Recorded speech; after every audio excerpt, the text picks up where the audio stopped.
اعوذ باللہ من الشیطان الرجیم بسم اللہ الرحمن الرحیم السلام علیکم ورحمۃ اللہ وبرکاتہ المغفرہ۔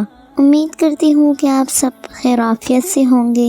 اللہ پاک سے دعا ہے کہ اللہ پاک آپ سب کو خیر و عافیت سے رکھے، آمین۔ ناظرین، آج کا میرے ایک بھائی کا سوال ہے کہ میں شادی کرنا چاہتا ہوں، تو آپ مجھے بتائیں کہ میں شادی موٹی لڑکی سے کروں یا پتلی، کیونکہ میں چاہتا ہوں کہ شادی کے بعد میں اپنی ازدواجی زندگی کو بھرپور طریقے سے انجوائے کر سکوں۔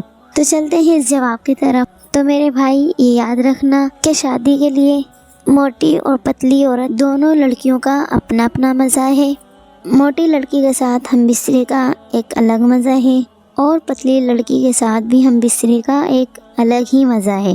موٹی عورت کی جسامت زیادہ ہوتی ہے، اور زیادہ تر یہی دیکھا گیا ہے کہ مردوں کو زیادہ دلچسپی عورتوں کے بڑے پستانوں میں ہوتی ہے، اور پتلی لڑکیوں کے اندر یہ کم ہوتی ہے۔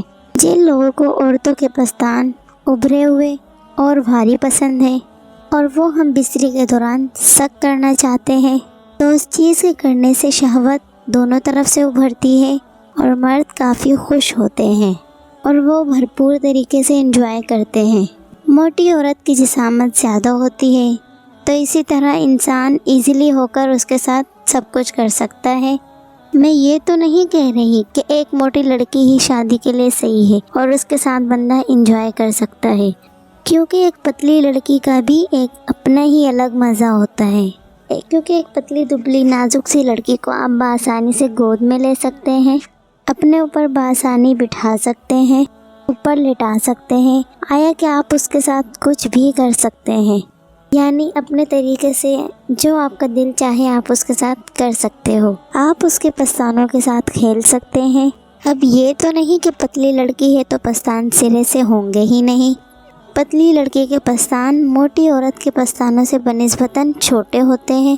تو میرے بھائی، یہ بات یاد رکھنا کہ ہم بستری کا مزہ چاہے تو موٹی عورت ہو چاہے تو وہ پتلی عورت ہو۔ پتلی عورت کے بارے میں بھی میں نے آپ کو بتا دیا، اور موٹی عورت کے بارے میں بھی بتا دیا۔ اور دراصل عورت خود ایک جام ہے، چاہے تو عورت موٹی ہو یا پتلی ہو یا کالی ہو یا گوری ہو، یہ بظاہر خود ایک نشہ ہے۔ کسی بھی طرح کی عورت سے ہم بستری کا مزہ لیا جا سکتا ہے۔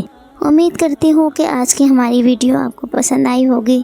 مزید اس طرح کی ویڈیوز دیکھنے کے لیے ہمارے چینل اسلامک سینٹر کو سبسکرائب کریں اور لائک کریں۔ اللہ پاک سے دعا ہے کہ اللہ پاک آپ سب کو اپنی حفظ و امان میں رکھے، آمین۔ تب تک کے لیے اپنا بہت خیال رکھیے گا۔